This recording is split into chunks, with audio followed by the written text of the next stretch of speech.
আগামী জাতীয় সংসদ নির্বাচনকে কেন্দ্র করে রাজনৈতিক অঙ্গনে আবারও অনিশ্চয়তা ও বিভ্রান্তির আবহ তৈরি হয়েছে।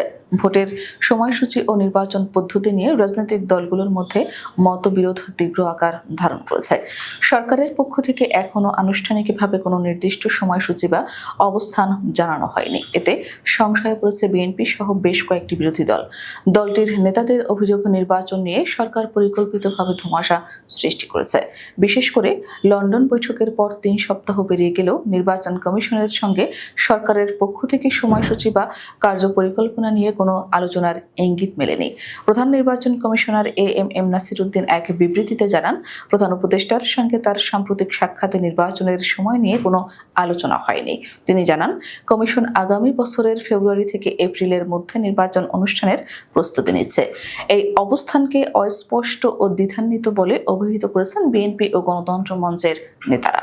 তাদের দাবি, সরকার সময়ক্ষেপণের মাধ্যমে নির্বাচনের পেছনে যাওয়া বা নতুন ফর্মুলা বাস্তবায়নের চেষ্টা করছে।